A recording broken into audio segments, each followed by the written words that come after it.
Bismillah. Assalamualaikum warahmatullahi wabarakatuh. Innal hamdalillah nahmaduhu wa nasta'inuhu wa nastaghfiruh wa na'udzu billahi min syururi anfusina wa min sayyiati a'malina. May yahdihillahu fala mudilla lahu wa may yudlil fala hadiyalah. Asyhadu an la ilaha illallah wahdahu la syarikalah wa asyhadu anna Muhammadan abduhu wa rasuluh. Ya ayyuhalladzina amanu taqullaha haqqa tuqatih wa la tamutunna illa wa antum muslimun. Ya ayyuhan nasu taqu rabbakumul ladzi khalaqakum min nafsin wahidah wa khalaqa minha zawjaha wa bassa minhuma rijalan katsiran wa nisaa'a wattaqullaha alladzi tasaaluna bihi wal arham innallaha kana 'alaikum raqiba. Ya ayyuhalladzina amanu taqullaha wa qulu qawlan sadida yuslih lakum a'malakum wa yaghfir lakum dhunubakum wa may yuti'illaha wa rasulahu faqad faza fawzan 'azima. Summa amma ba'du fa inna asdaqal hadisi kitabullah wa khairal hadyi hadyu Muhammadin sallallahu alaihi wa alihi wasallam wa syarral umuri muhdatsatuha fa inna kulla muhdatsatin fid dini bid'ah wa kulla bid'atin dhalalah wa kulla dhalalatin finnar. Akhwati fid din, azanallahu jami'an. Ibu-ibu, akhwat sekalian yang dimuliakan oleh Allah, alhamdulillah pada kesempatan sore hari ini kita bisa bermajlis kembali, bisa mengkaji ayat-ayat Allah dan juga hadis-hadis Rasulnya sallallahu alaihi wasallam, yang insyaallah kita kaji kutaib yang baru, yaitu Husnul Afaf lil Muslimat min Adillatil Kitab wa Sunnah, tentang benteng-benteng al-afaf, sifat atau sikap afaf, menjaga diri, menjaga kehormatan, lil muslimat, bagi kaum wanita muslimah, min adillatil kitab wa sunnah, yang diambil dari dalil-dalil kitab Al-Quran dan sunnah Nabi sallallahu alaihi wasallam. Kitab yang ditulis oleh beliau Syekh Fahad bin Abdul Aziz Asy-Syuwairikh hafidhahullahu ta'ala, yang kitab ini menjelaskan tentang benteng-benteng yang harus dimiliki oleh seorang wanita muslimah supaya bisa mendapatkan sikap atau sifat al-afaf atau iffah. Maka sebelum kita kaji, perlu kita ketahui yang namanya sifat afaf atau iffah itu apa. Kalimat al-afaf atau al-iffah merupakan masdar dari afa ya'ifu. Bisa afaf, bisa iffah, bisa affan, dan bisa afafah. Punya makna yang sama. Kalau orangnya namanya afif atau afifah, kalau laki-laki ya namanya afif, tapi orang kita bilangnya afif, padahal itu pakai ain, afif. Atau kalau wanita ya afifah, yang artinya menjaga diri, menjaga kehormatan. Dalam kitab Lisanul Arab dijelaskan makna al-iffah hiyal kafu amma la yahillu wa ma la yajmul. Yang namanya iffah, menjaga diri, yaitu al-kafu amma la yahillu, menahan diri dari perkara yang tidak halal, menahan diri dari perkara yang tidak halal atau yang tidak baik untuk dilakukan. Ini kata iffah menurut bahasa. Ya, saya ulangi, yang namanya iffah itu adalah menahan diri dari perkara yang tidak halal atau perkara yang tidak baik untuk dilakukan. Sedangkan menurut istilah banyak sekali para ulama yang mendefinisikan tentang al-iffah atau al-afaf. Di antara mereka ada yang mendefinisikan bahwa al-iffah itu adalah dhabtun nafsi, ya, dhabtun nafsi anil maladil hayawaniyah, wa hiya halatun mutawassit min ifratin wa huwa syarih wa tafritin wa huwa jumudu syahwah. Yang namanya sifat afaf atau al-iffah itu adalah dhabtun nafsi, menahan nafsu, menahan diri, anil maladil hayawaniyah, dari kenikmatan-kenikmatan yang bersifat kebinatangan, ya, atau nafsu binatang lah istilahnya. Karena kita sadar kita itu seperti hewan, atau mungkin ada yang mengistilahkan kita itu hayawanun natik, hewan tapi yang punya akal, sehingga punya sifat seperti hewan yang lain. Maka kita itu disuruh menahan diri dari kenikmatan-kenikmatan yang bersifat kebinatangan atau nafsu binatang, seperti misalnya makan, atau syahwat, atau keinginan terhadap dunia dan lain sebagainya. Ini namanya al-malad al-hayawaniyah. Wahiyya halatun mutawassit, dan yang namanya iffah ini adalah keadaan tengah-tengah. Min ifrat, di antara bentuk atau sikap berlebihan, yang berlebihan dalam urusan nafsu syahwat atau urusan makan misalnya. Berlebihan itu berarti sikap tamak. Wa tafrid, atau menyepelekan, mengabaikan, yaitu orang tidak punya syahwat, atau orang syahwatnya sudah mati, nggak ada kenikmatan sama sekali terhadap dunia ini, ya. Nafsunya nggak ada.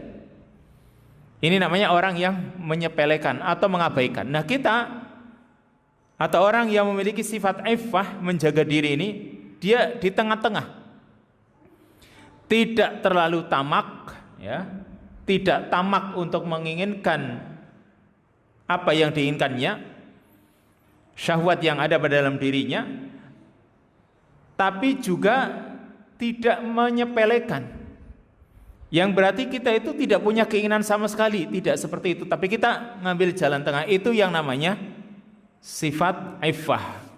Serta masih banyak definisi para ulama yang lain yang menjelaskan tentang apa itu al-afaf atau iffah. Intinya kita disuruh mengekang, menahan nafsu kita, menahan diri kita dari hal-hal yang sifatnya berlebihan atau terlalu menyepelekan dalam urusan dunia ini, atau nafsu kita atau syahwat kita. Di dalam ayat Al-Quran Allah subhanahu wa ta'ala berfirman, yaitu surat An-Nur ayat yang ke-33, Allah mengatakan, wal yasta'fifil ladina la yajiduna nikahan, hendaklah orang-orang yang tidak mampu menikah itu menjaga kesucian dirinya, hendaklah dia memiliki sifat iffah atau sifat afaf. Orang yang tidak mampu menikah, kata Allah, mungkin dia tidak punya biaya, atau mungkin karena ada satu dan lain hal yang menghalangi dia dari menikah, berarti dia tidak mampu untuk menikah. Kata Allah, wal yasta'fif, hendaklah dia itu menjaga dirinya, menjaga kesucian dirinya.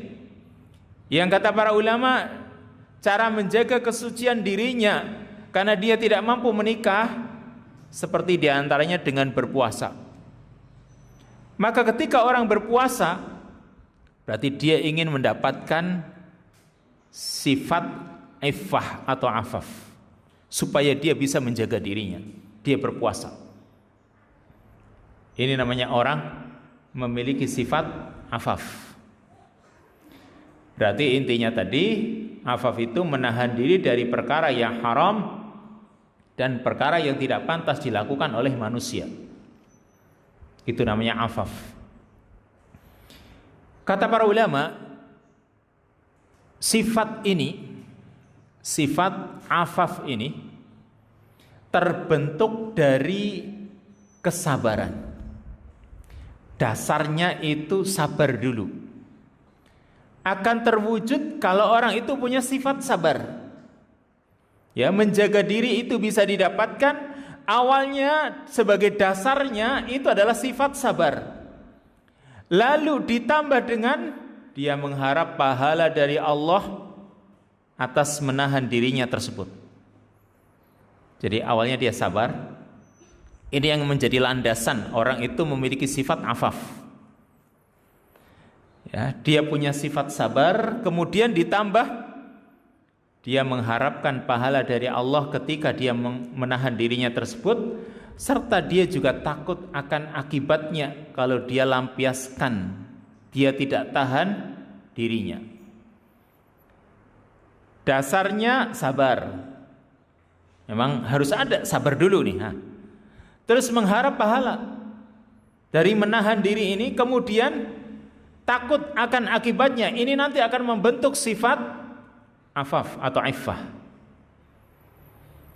Sifat yang sebenarnya Nabi SAW itu diutus oleh Allah Subhanahu wa ta'ala untuk mengajarkan manusia memiliki sifat iffah. Sifat yang karenanya Nabi SAW diutus oleh Allah Subhanahu wa ta'ala, dan beliau juga diutus untuk mengajak manusia agar memiliki sifat afaf ini.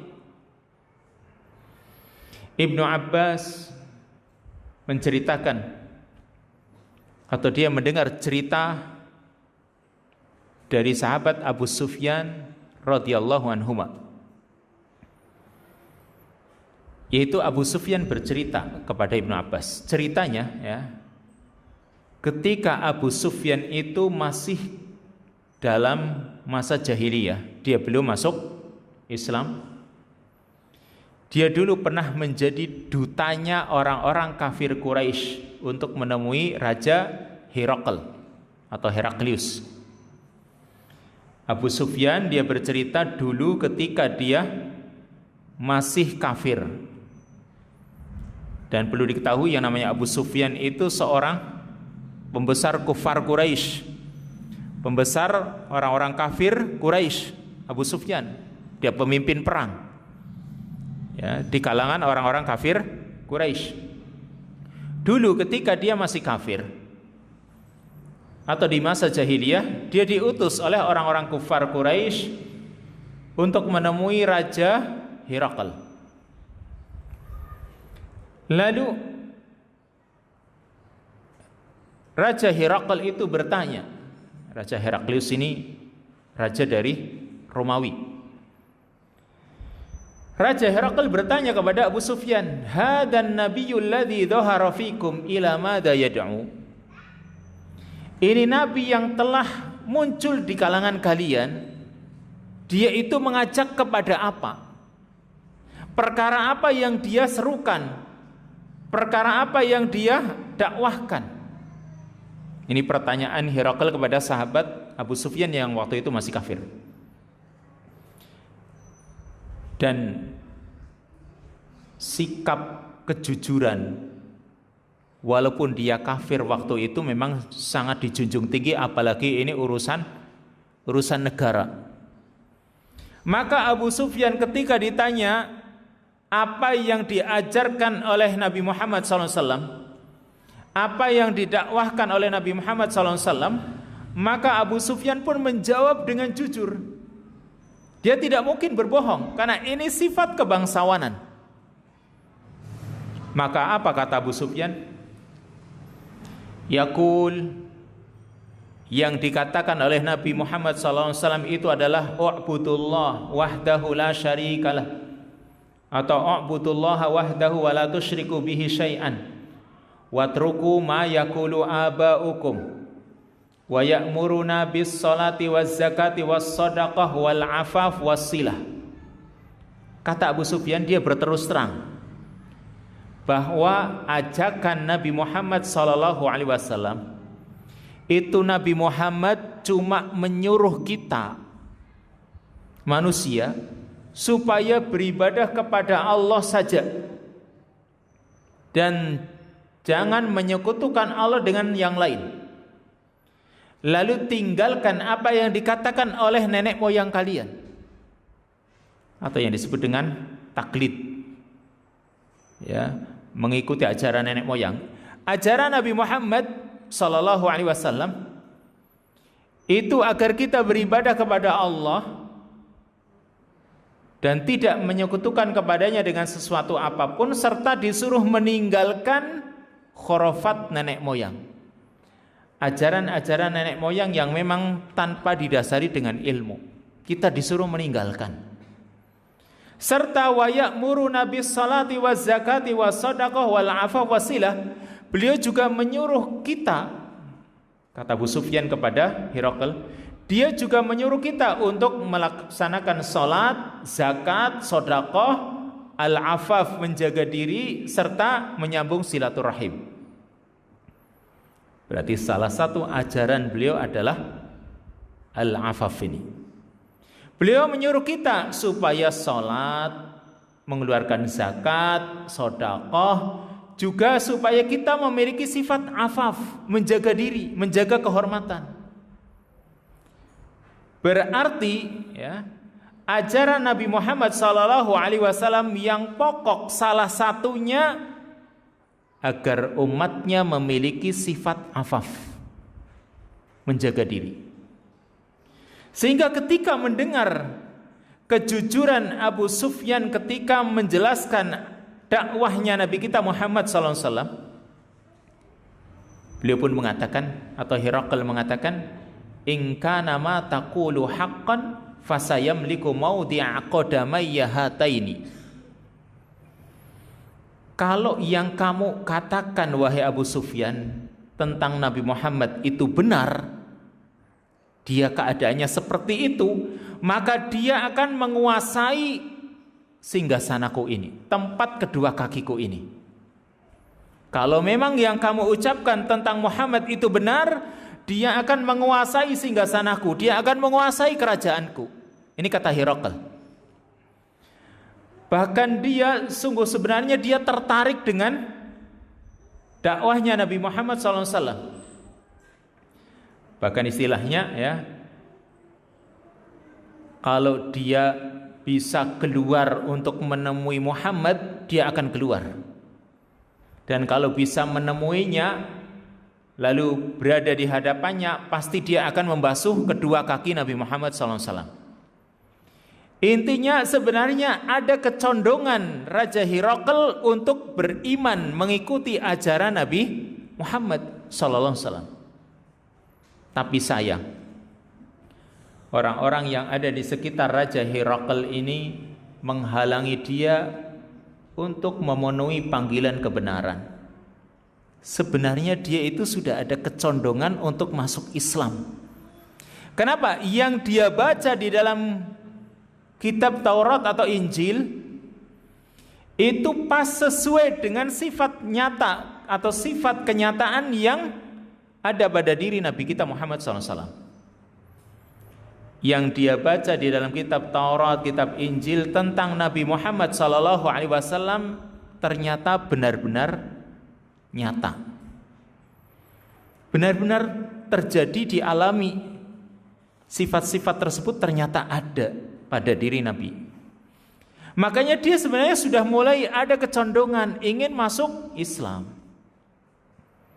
Tapi ternyata karena dia lebih mendahulukan teman-temannya, bawahan-bawahannya, rakyatnya, supaya Hiraql ini tidak usah ikut ajaran Nabi Muhammad. Karena nanti kalau ikut ajaran Nabi Muhammad berarti menyerahkan kekuasaannya kepada Nabi Muhammad dan tidak bisa dia jadi raja. Maka dari itu dia lebih memilih untuk menjadi seorang raja daripada mengikuti ajaran Nabi Muhammad SAW.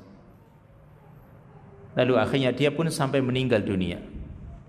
apakah dia sudah beriman kepada Nabi atau belum ketika meninggal dunia, wallahu taala alam. Perkara ini serahkan kepada Allah. Intinya secara zahir dia belum mengikuti ajaran Nabi Muhammad. Nah, inti dari kisah yang diceritakan oleh Abu Sufyan kepada Hiraql tadi, bahwa sifat Nabi kita Muhammad SAW, yaitu beliau mengajak umat ini, beliau menyuruh kita sebagai umatnya untuk memiliki sifat al-afaf. Kemudian sifat ini atau akhlak ini, sifat afaf ini, yaitu menjaga diri dari hal-hal yang tidak halal atau menjaga diri dari hal-hal yang tidak pantas untuk kita lakukan. Sifat ini sebenarnya bisa diusahakan, atau akhlak ini bisa kita miliki. Bisa diusahakan kalau kita itu mau memilikinya. Karena yang namanya sifat akhlak, dulu sering kita kaji, yang namanya akhlak atau sifat itu kan ada dua. Ada yang sifatnya kasbi atau muktasab, bisa diusahakan kalau orang itu ingin memilikinya, atau memang kadang itu menjadi sifat yang jibili sifatnya, ya. Jibili itu memang sudah dari sononya Allah Subhanahu wa taala berikan sifat itu pada diri kita. Tetapi sifat afaf ini sifat yang muktasab, yang sebenarnya orang itu bisa berusaha untuk memilikinya. Makanya Rasulullah SAW mengatakan dalam hadis riwayat Al-Imam Al-Bukhari, beliau mengatakan, wa may yasta'fif yu'iffahullah. Barang siapa yang berusaha untuk memiliki sifat afaf, barang siapa yang berusaha untuk memiliki sifat iffah, yaitu menjaga diri, yu'iffahullah, maka Allah pun akan jaga dia. Coba kita lihat sebab urutnya hadis ini. Ya, hadis yang bunyinya wa may yasta'fif yu'iffahullah. Itu hadis yang diriwayatkan oleh Hakim bin Hizam, atau juga sahabat yang lain meriwayatkan hadis ini. Ceritanya, ya, anna nasan sa'alu Rasulullah sallallahu alaihi wasallam fa'atahum. Ada sekelompok orang yang meminta-minta kepada Nabi sallallahu alaihi wasallam, lalu Nabi pun memberikan apa yang mereka minta. Hatta nafida ma indahu, sampai habis yang ada di tempat beliau. Karena apapun yang diminta, beliau itu tidak pernah menolak. Kalau memang ada, selalu diberikan. Sampai yang ada pada rumah beliau itu habis, gak ada apa-apa. Faqala, setelah habis, Nabi pun mengatakan, ma yakunu indi min khairin falan addakhira ankum. Apapun yang ada di tempatku berupa kebaikan atau mungkin harta, aku tidak akan menyimpannya dari kalian, kata Nabi. Aku tidak akan menyembunyikannya. Berarti Nabi SAW itu kalau memang ada barang yang mau diberikan kepada orang lain, beliau tidak pernah menahannya sedikit pun. Kalau memang ada, beliau pasti beri. Sampai kadang barang itu habis. Lalu setelah nggak ada barang lagi yang diberikan, dan mungkin masih banyak orang-orang yang menginginkannya, masih banyak orang-orang yang memintanya. Apa kata Nabi? Nasihat Nabi kepada orang-orang yang meminta-minta, atau nasihat Nabi kepada seorang yang mungkin menginginkan sesuatu yang sudah tidak ada. Apa kata beliau? Beliau mengatakan kalimat ini, wa may yasta'fif yu'iffahullah. Barang siapa yang menjaga dirinya, yaitu dia menjaga diri untuk tidak meminta-minta, yu'iffahullah, maka Allah akan jaga dia. Wa may yastaghni yughnihillah. Barang siapa yang merasa cukup, maka Allah akan berikan kecukupan untuknya. Orang mungkin kadang ada pembagian-pembagian di sekitar kita, entah bagian program keluarga harapan misalnya, atau mungkin sembako gratis, atau mungkin bantuan langsung tunai, atau mungkin bantuan-bantuan yang lain. Kadang ada orang yang tidak diberi, sementara tetangganya samping kanan kiri depan belakang semuanya dapat. Nah, kadang dia iri. Maka ketika dia merasa tidak mendapatkan dan dia merasa kayaknya masih berhak, dia nggak segan-segan meminta. Nah ini, nggak segan-segan dia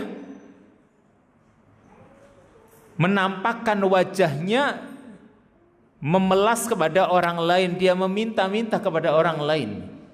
Maka ini nasihat Nabi, wa may yasta'fif yu'iffahullah. Barang siapa yang memiliki sifat iffah, dia menjaga diri dari meminta-minta. Karena meminta-minta ini perkara yang tidak dibolehkan. Karena kan tadi sifat iffah yaitu ya, orang itu menjaga diri dari hal-hal yang tidak halal. Meminta itu enggak halal, kecuali kalau memang itu haknya. Kalau itu bukan haknya dia meminta-minta, maka ini bukan perkara yang halal. Tadi sifat iffah, dia menahan diri dari melakukan hal-hal yang tidak halal atau tidak pantas untuknya. Orang yang memiliki sifat iffah atau berusaha memiliki sifat iffah, yu'iffahullah, kata Nabi, Allah akan berikan dia sifat iffah tersebut, atau Allah akan jaga dirinya. Wa may yastaghni yughnihillah. Barang siapa yang merasa cukup, Allah berikan kecukupan. Wa may yatasabbar yusabbirhullah. Orang yang berusaha menyabarkan dirinya, Allah akan berikan kesabaran. Wa ma u'tiya ahadun ata'an khairan wa awsa'a minas sabr.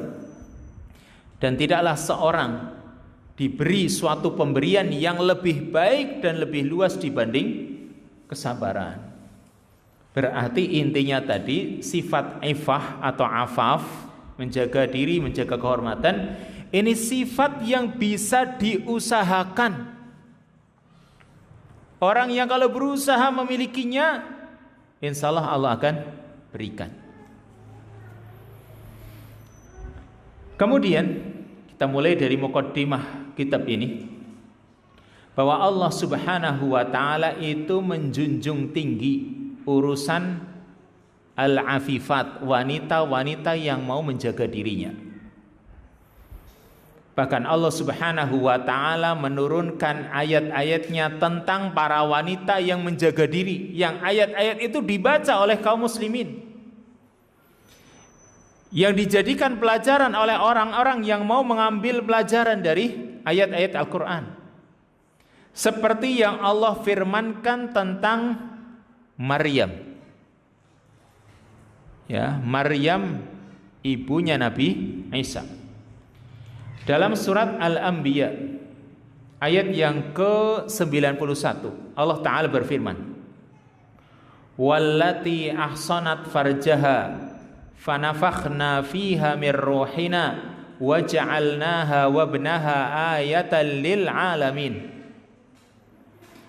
Dan wanita yang menjaga dirinya, menjaga kehormatannya atau kemaluannya. Dan yang dimaksud wanita ini adalah Maryam bintu Imran. Wanita yang menjaga kehormatannya, fanafakhna fiha min ruhina, lalu kami tiupkan padanya dari roh kami. Waja'alnaha wabnaha ayatan lil alamin, dan kami jadikan dia serta anaknya ayatan lil alamin, sebagai tanda kekuasaan Allah bagi seluruh alam. Ya, di sini salah seorang wanita yang dipuji oleh Allah karena dia memiliki sifat iffah atau afaf, yaitu Maryam bintu Imran.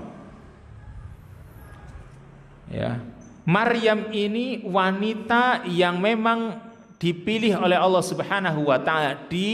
Dia ini wanita pilihan, dipilih oleh Allah, disucikan oleh Allah Subhanahu wa ta'ala. Ini Maryam. Sebagaimana yang Allah katakan dalam surat Ali Imran, wa id qalatil malaikatu ya Maryamu innallaha astafaki wa tahharaki wastafaki ala nisa'il alamin. Ingatlah ketika para malaikat berkata kepada Maryam, wahai Maryam, sesungguhnya Allah telah memilihmu, telah mensucikanmu, dan telah memilihmu di atas seluruh wanita yang ada di alam semesta ini. Berarti Allah telah memilihnya, Allah telah mensucikannya. Kenapa? Karena ibadahnya yang dia lakukan, karena sikap zuhudnya yang ada pada dirinya, karena kesuciannya. Dan dia tidak seperti wanita-wanita yang lain. Dia sungguh seorang wanita yang berusaha menjaga dirinya, sehingga Allah pun jaga dia. Ini orang yang memiliki sifat iffah, dipuji oleh Allah. Sebaliknya, orang-orang munafikin, Allah tidak menyukai orang-orang munafikin yang mereka merusak kehormatan kaum muslimin. Salah satu contohnya orang-orang munafikin yang memang berusaha menyebarluaskan berita-berita yang jelek di kalangan kaum mukminin, menyebarkan berita-berita palsu, berita-berita yang merusak kehormatan kaum wanita mukminah. Allah katakan tentang orang-orang munafikin dalam surat An-Nur ayat yang ke-19. Innal ladzina yuhibbuna an tashi'al fahishatu fil ladzina amanu lahum adzabun alimun fid dunya wal akhirah wallahu ya'lamu wa antum la ta'lamun. Sesungguhnya orang-orang yang senang kalau ada perbuatan keji itu tersebar luas di kalangan orang-orang yang beriman. Orang-orang yang senang ini kalau ada perbuatan keji tersebar di kalangan kaum mukminin, maka mereka akan mendapatkan siksa yang pedih di dunia dan di akhirat. Dan Allah itu maha mengetahui, sedangkan kalian itu tidak mengetahuinya. Ini Allah itu gak suka dengan sifatnya orang-orang munafik, yang kalau ada kekacauan di kalangan kaum mukminin, berita-berita miring, berita-berita yang tidak pantas didengar disebarluaskan. Ini sifatnya orang-orang munafikin yang dibenci oleh Allah Subhanahu wa taala. Jadi kita itu jangan suka membuat gosip, membuat berita-berita yang tersebar luas, yang itu membuat resah kaum muslimin. Apalagi zaman sekarang berita-berita hoak yang bertebaran. Itu disukai oleh orang-orang munafikin supaya kaum muslimin mereka itu misalnya menjadi tidak semangat, menjadi kacau urusannya. Yang ini disukai oleh orang-orang munafikin, sehingga mereka pun memiliki berbagai sarana untuk menghentikan kaum muslimin. Nah, kaum muslimin sendiri juga berusaha, harus melawan, harus menghentikan panah-panahnya mereka ini. Bagaimana caranya? Agar wanita muslimah itu punya benteng-benteng. Nah, karena kan judul buku ini adalah Husunul Afaf, yaitu benteng-benteng untuk bisa mendapatkan sifat afaf bagi kaum wanita muslimah. Berarti supaya tidak tersebar perbuatan keji di kalangan kaum wanita muslimah, maka wanita muslimah pun berusaha memiliki bentengnya untuk mengendalikan diri, untuk menjaga diri supaya perbuatan-perbuatan keji atau hal-hal yang akan merusak kehormatan itu tidak tersebar luas. Berarti harus punya sifat afaf dan benteng-bentengnya. Tetapi mu'alif di sini berusaha untuk mengambil permasalahan ini, mengambil dari dalil-dalil Quran dan hadis. Karena ucapan yang benar yaitu ucapan yang diucapkan oleh Allah dan Rasulnya. Ma qala Allah wa ma qala rasuluhu. apa yang difirmankan oleh Allah dan apa yang disabdakan oleh Rasulnya. Sekalipun kalimat itu mungkin sedikit, tapi kalimat yang sedikit tapi bermakna, ada petunjuknya, maka ini lebih baik daripada ucapan-ucapan yang panjang tapi tidak punya makna.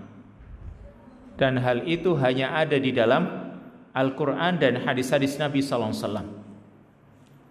Maka ucapan-ucapan yang ada dalam Quran dan hadis itu adalah ucapan yang paling bermanfaat, ucapan yang paling benar, ucapan yang paling baik, dan insya Allah ucapan yang paling membawa keberkahan.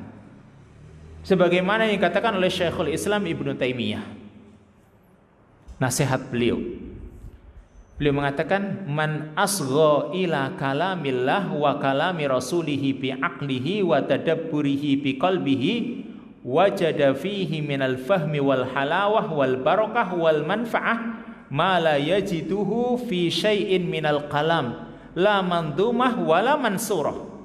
Apa kata beliau? Barang siapa yang memperhatikan atau dia mencamkan dengan seksama firman Allah dan sabda Rasulnya dengan akalnya, dia perhatikan dengan akalnya firman Allah dan sabda Rasulnya, serta hatinya juga mentadaburinya, maka dia akan mendapatkan pemahaman, keindahan, keberkahan, dan manfaat yang itu tidak didapatkan di selain kalamullah dan kalamu rasulihi. Yang itu semua tidak ada di dalam firman Allah, kecuali di dalam firman Allah atau sabda Rasulnya. Baik ucapan itu mungkin berupa syair-syair, sajak-sajak, atau yang berupa prosa-prosa, itu semua tidak bisa didapatkan seperti yang ada dalam firman Allah dan sabda Rasulnya SAW. Makanya beliau pun beristimbat dalam hal urusan menerangkan tentang sifat al-afaf ini. Beliau berusaha merujuk kepada Quran dan Sunnah. Lalu poin yang pertama di sini atau pembahasan yang pertama dalam bab ini yaitu ahammiyatul afaf lil muslimah. Pentingnya sifat afaf bagi kaum wanita muslimah. Sifat afaf atau menjaga diri dari hal-hal yang tidak halal atau hal-hal yang tidak pantas dilakukan, namanya afaf, ini sangat penting. Dan ditunjukkan pentingnya ini salah satunya ialah orang yang memiliki sifat afaf atau yang disebut afifah, wanita yang memiliki sifat afaf sampai mengharapkan kematian daripada dia dituduh dalam urusan kehormatannya. Dikatakan di sini al-afifah tatamannal maut ala an tuttaham fi syarafiha. Wanita yang menjaga dirinya, dia itu sampai mengharapkan kematian, mending mati daripada kehormatannya itu dirusak, dituduh. Sampai orang mengharapkan kematian, mending mati daripada tuduhan-tuduhan yang tidak benar tertuju kepada dirinya. Salah satu contohnya adalah tentang Maryam. Salah satu contohnya tentang Maryam, Allah Subhanahu wa taala firmankan dalam surat Maryam ayat yang ke-22 dan 23. Sampai Maryam itu mengharapkan kematian. Bagaimana ceritanya? Di surat Maryam ayat yang ke-22 serta 23 Allah berfirman, fahamalathu fantabadat bihi makanan qasiyya fa'aja'ahal makhadu ila jid'in nakhlati qalat ya laitani mittu qabla hadha wa kuntu nasyam mansiyya. Ceritanya fahamalathu, maka Maryam pun mengandung Nabi Isa. Fantabadat bihi, maka dia pun menyisihkan dirinya atau dia mengasingkan dirinya makanan qasiyya, ke tempat yang jauh. Ya.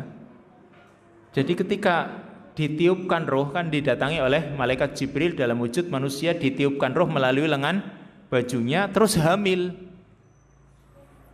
dan hampir melahirkan, kan gitu. Maka sebelum melahirkan dia menyisihkan dirinya atau dia menyingkir ke tempat yang jauh dari pandangan mata orang. Lalu fa'aja'ahal makhadu ila jid'in nakhlati, maka rasa sakit untuk melahirkan anak pun memaksa dia untuk bersandar pada pangkal pohon kurma. Karena kan begitu ditiupkan roh, itu langsung mau melahirkan. Karena prosesnya cepat, Ibu, ya. Proses kelahiran Nabi Isa itu kurang dari setengah hari. Makanya Allah ciptakan Nabi Isa itu dengan kalimat kun fayakun. Bukan hamil sampai 9 bulan, bukan. Dia cepat, dalam waktu kurang dari setengah hari ditemui oleh malaikat Jibril, ditiupkan ruh, langsung hamil dan langsung punya rasa ingin melahirkan. Maka ketika dia menahan rasa sakit ingin melahirkan anaknya, memaksa dia untuk bersandar pada pangkal pohon kurma. Dan ketika sambil bersandar dia mengatakan qalat ya laitani mittu qabla hada wa kuntu nasyam mansiya.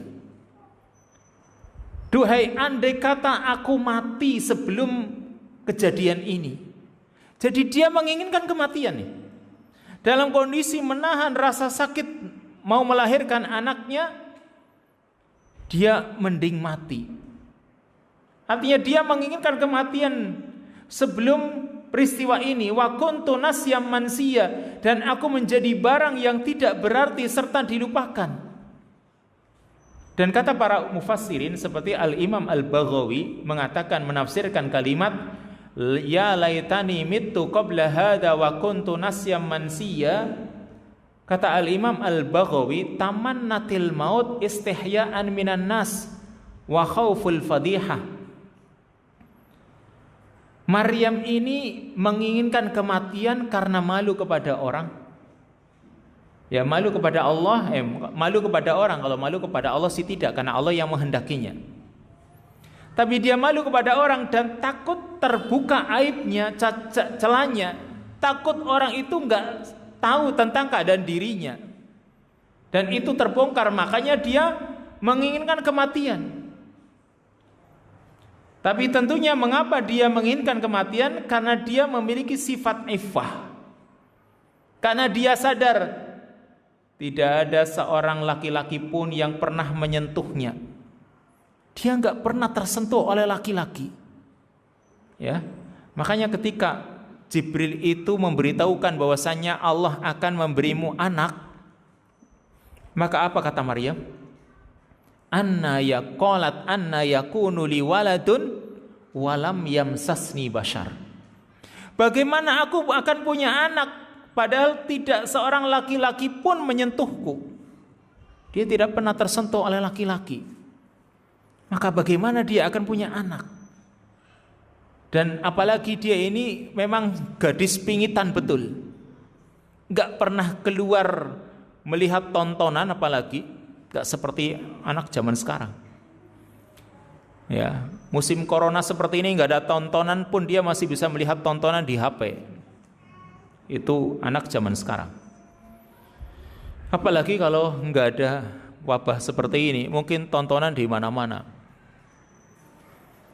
Karena Pak, mereka itu nggak betah di rumah, nggak pernah dipingit. Berbeda dengan Maryam, wanita kalau dipingit, ya di dalam rumahnya dia punya sifat iffah yang besar, menjaga diri.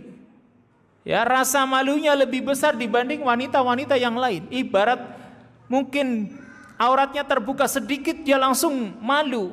Zaman sekarang malah auratnya dibuka-buka. Itulah wanita yang memang nggak punya sifat iffah.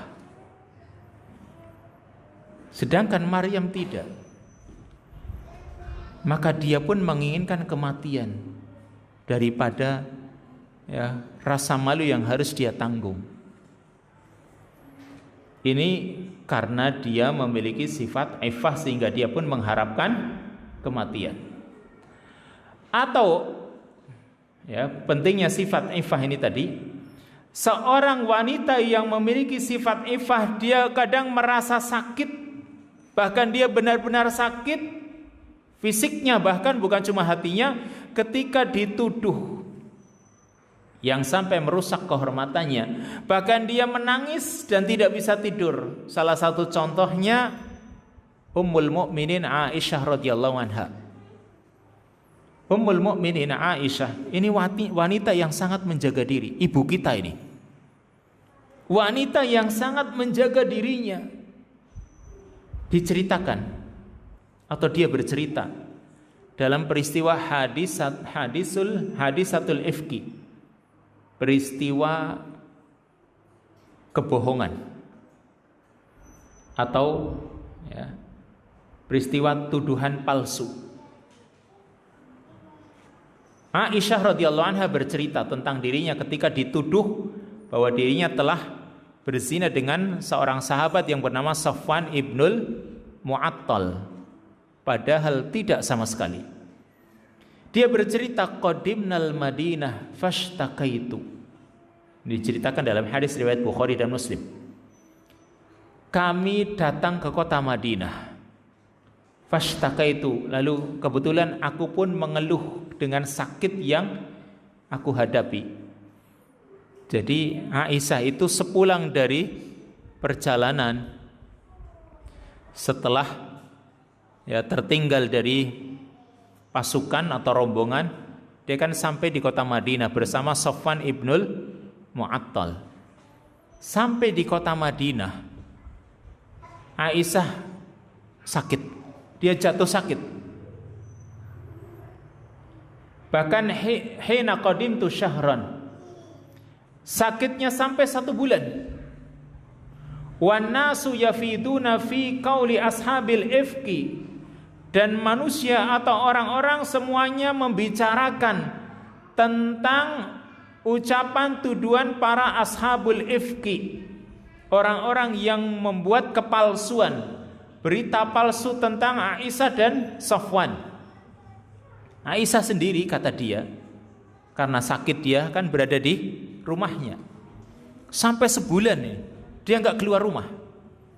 La ash'uru bi syai'in min dzalik, aku tidak merasakan tuduhan itu sedikit pun. Karena apa? Dia belum mendengar. Karena begitu pulang dari perjalanan, ya dia sakit dan langsung bed rest istilahnya. Dia langsung di rumahnya, nggak pernah keluar, nggak pernah mendengar berita-berita yang tersebar selama 1 bulan. Lalu apa yang kelihatan aneh? Ya, apa yang kelihatan aneh yang dia dapatkan dari kehidupan keluarganya? Kata Aisyah, wa huwa yaribuni fi waj'i anni la a'rifu min Rasulillah sallallahu alaihi wasallam al-lutfa allati kuntu ara minhu hina ashtaki. Yang membuatku ragu, kata Aisyah, yaitu ketika aku sakit, aku tidak melihat dari Rasul sikap lembut. Nah, ini yang beda. Berbeda dengan sebelumnya. Sebelum ada tuduhan itu, Rasul itu luar biasa perhatian beliau kepada Aisyah, apalagi ketika Aisyah sakit. Mau minta apapun, minta obat ini dibijeti atau apa, semuanya dipenuhi barangkali. Kan biasalah kalau sakit kan ya manja. Yang semua itu dilakukan oleh Rasul sallallahu alaihi wasallam sebelum ada berita palsu ini. Dan ini aneh kan gitu. Tadinya Rasul lembut, kok sekarang Aisyah sakit, ya dia sakit, Rasul nggak ada sikap lembutnya. Nah, dia yang aneh di situ. Hatta kharajtu, kata Aisyah, sampai aku keluar ma'a Ummi Mistah, bersama Ummu Mistah. Ya. Fa'asartu fi maratiha, maka aku pun mencari kalungnya, karena memang kalung itu, ya, kalung yang dia jatuh itu kan kalung pinjam. Yang gara-gara dia tertinggal dari rombongan itu kan gara-gara urusan kalung. Nah, ketika menemui Ummu Mistah mengatakan ta'isa Mistah. Mistah celaka. Maka aneh kan, mengapa anaknya dibilang celaka? Ummu Mistah tiba-tiba bilang kepada Aisyah, ta'isa Mistah. Mistah celaka. Maka kan aneh. Maka Aisyah bertanya, faqultu laha bi sama kulti atasabbina rajulan syahida badron. Sungguh jelek sekali apa yang kamu katakan tentang dia. Apakah kamu akan mencela? Apakah kamu itu sama dengan mencela seorang yang telah pernah ikut dalam perang Badar? Mistah ini termasuk orang yang pernah ikut dalam perang Badar, kok dicela? Faqalat, maka Ummu Mistah pun mengatakan, bertanya, aihanatah, ya, walam tasma'i maqal. Hei orang ini, apakah kamu itu belum mendengar apa yang diucapkan oleh Mistah? Apakah kamu belum dengar beritanya tentang dirimu, kan gitu. Maka Aisyah bertanya, wa maqal, apa yang dia katakan? Fa akhbaratni biqauli ahli al-ifki, maka Ummu Mistah pun menyampaikan berita kepadaku tentang berita-berita yang sedang berseliweran, yaitu tentang kebohongan ini, kepalsuan ini, yaitu berita palsu bahwasanya Aisyah dituduh telah berzina dengan Safwan ibnul Mu'attal. Nah, baru dia mendengar berita itu setelah 1 bulan. Setelah dia menjumpai keanehan dari suami beliau, yaitu Rasulullah Sallallahu Alaihi Wasallam. Kelihatan di rumah kok aneh gitu ya, nggak seperti biasanya. Begitu dia mendengar berita, ternyata dirinya yang sedang diperbincangkan, dirinya yang sedang mendapatkan tuduhan-tuduhan, dan itu tersebar di kalangan penduduk Madinah waktu itu. Apa yang terjadi? Fasdattu maradan ala maradi. Dia sudah sakit tambah sakit lagi. Karena apa? Berita itu membuat orang sakit. Kata Aisyah, fabakaitu tilkal laila hatta asbahtu. Maka aku menangis di malam itu sampai pagi hari. Berarti menangisnya terus semalam suntuk. Kayak pertunjukan aja ini. Dia benar-benar menangis, gak tidur sama sekali. La yarqauli dam'un. Sampai air mata itu tidak pernah berhenti, gak pernah kering. Ini. Kenapa? Dia ini wanita yang menjaga diri. Kok dituduh seperti itu kan? Makanya dia gak bisa tidur nih. Bahkan air matanya tidak pernah berhenti. Wala aktahilu binaumin, dan bahkan aku tidak memakai celak ketika tidur. Karena kalau orang nangis pakai celak kira-kira gimana, Bu? Orang nangis terus pakai celak, wis serobas-robes kan renggena. Sehingga dia nggak mungkin pakai celak, wong dia nangis. Nangisnya terus. Coba sekarang anak kecil lagi nangis, pakein celak biar nangis lagi bangga. Kalau nangis lagi kan jadi kelihatan. Makanya dia nggak bisa menggunakan celak, nangis terus dia. Ini yang dialami oleh Aisyah. Summa asbahtu abki, kemudian sampai pagi pun dia nangis lagi. Fabakaitu yaumi dzalika kullahu, maka sehari semalam dia nangis terus ini. Kata dia, aku menangis sehari semalam. Malamnya nangis, paginya menangis terus sampai sore hari. Wa qad bakaitu lailataini wa yauman, bahkan aku sampai menangis 2 malam sehari. Jadi sehari 2 malam dia nangis. La yarqa'u li dam'un wala aqtahilu binaumin, sampai tidak pernah berhenti air mata itu dan aku tidak menggunakan celak. Hatta inilah adunnu annal buka faliku kabidi, sampai dia mengira bahwasanya tangisan itu telah membelah dadanya, kayak hatinya sudah terbelah, kayak merasa sudah hancur hidupnya, kan seperti itu.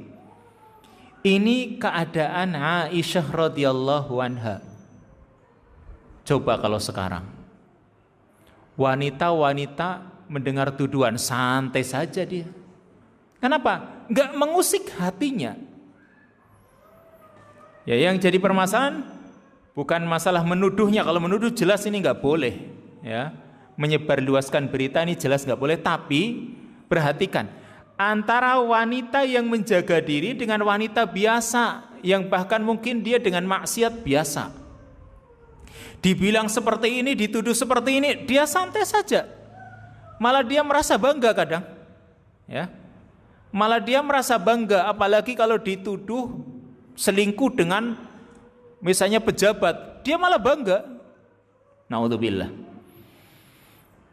Tapi berbeda dengan wanita yang menjaga dirinya,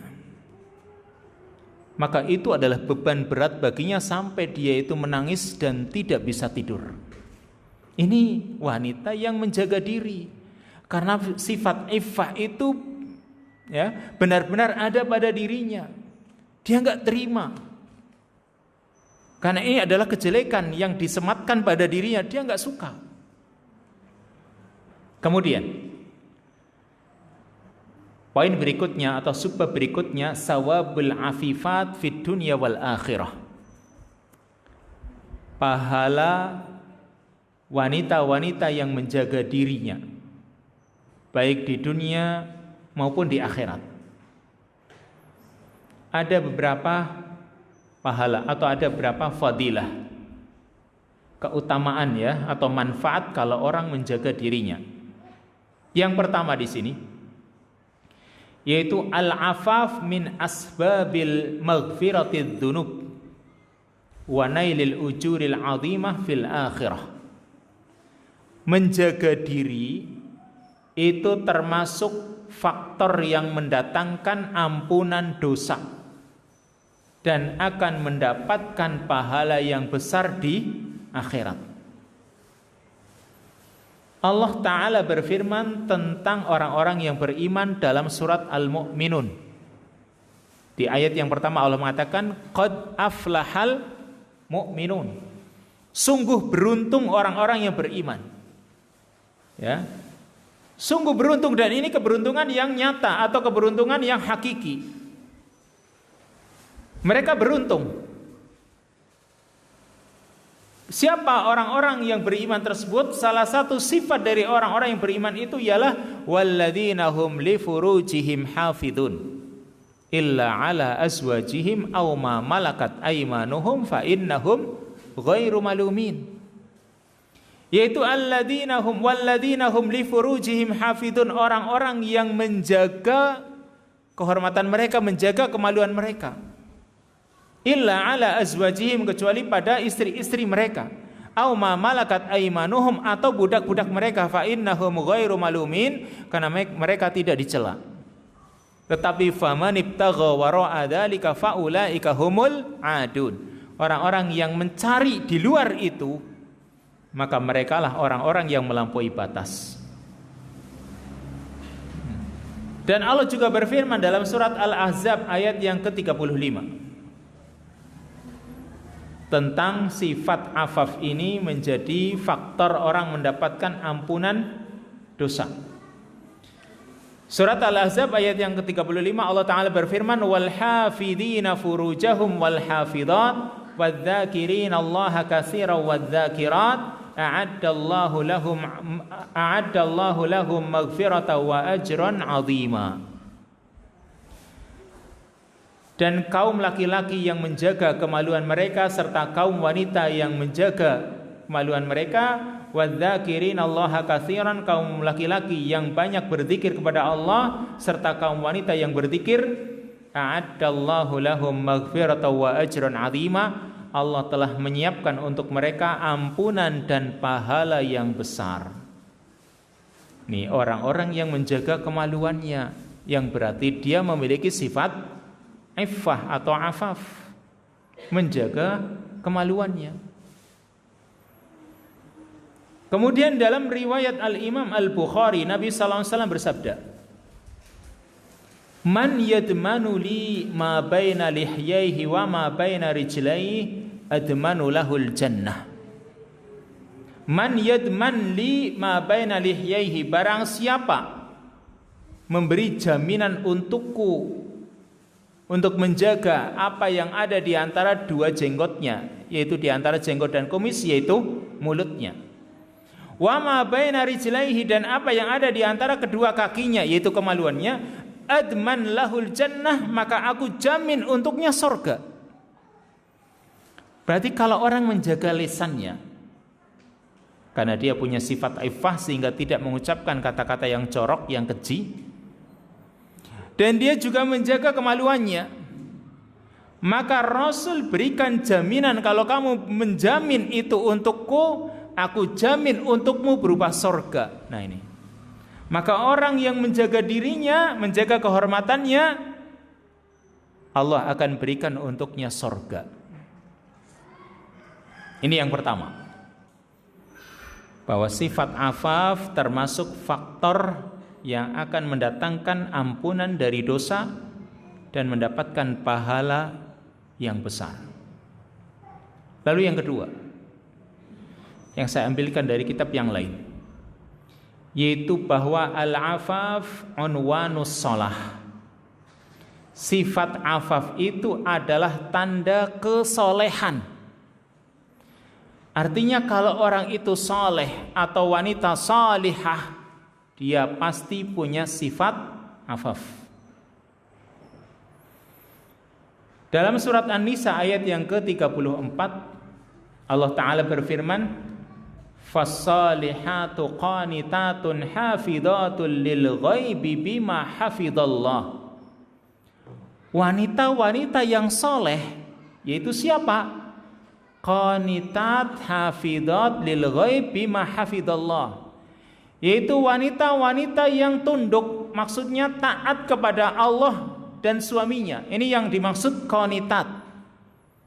Wanita-wanita yang soleh, sifat mereka yaitu qanitat, wanita yang tunduk atau senantiasa taat kepada Allah serta taat kepada suaminya. Ini sifat pertama, qanitat. Serta hafidhatun lil ghaib, memelihara dirinya ketika suaminya tidak ada, memelihara kehormatannya dan juga memelihara harta suaminya ketika suaminya tidak ada. Ini yang namanya sifat iffah.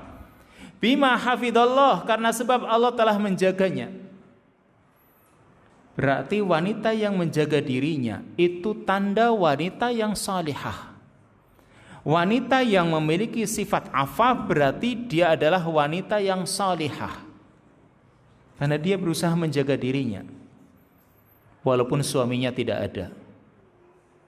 Dia taat kepada Allah dan kepada suaminya ketika suaminya ada, tapi ketika tidak ada dia berusaha menjaga dirinya, menjaga harta suaminya, menjaga hak-hak suaminya.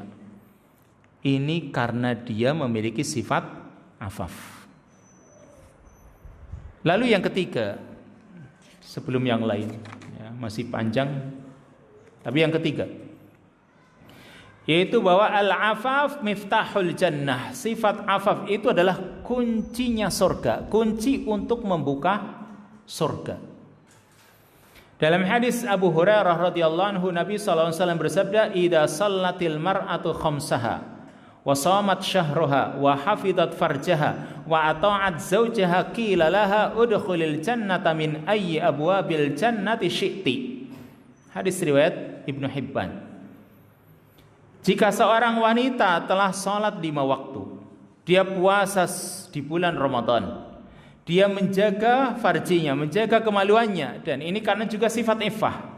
Wa ata'at zawjaha, dia taati suaminya, qila laha, maka dikatakan kepada wanita itu, masuklah kamu ke surga dari pintu surga mana saja yang kamu inginkan. Nanti kalau dia menjaga dirinya, menjaga kehormatannya, dan ini adalah sifat iffah, maka itu menjadi kunci pembuka pintu surga dan dipersilahkan melalui pintu mana saja yang dia inginkan. Dan yang berikutnya yaitu yang keempat, tapi cukup panjang, insyaallah kita lanjutkan pada kesempatan yang akan datang biidznillah taala. Wassallallahu wasallam ala nabiyina Muhammad wa ala alihi wa sahbihi ajma'in. Subhanakallahumma wa bihamdika asyhadu an la ilaha illa anta astaghfiruka wa atubu ilaik. Assalamualaikum warahmatullahi wabarakatuh.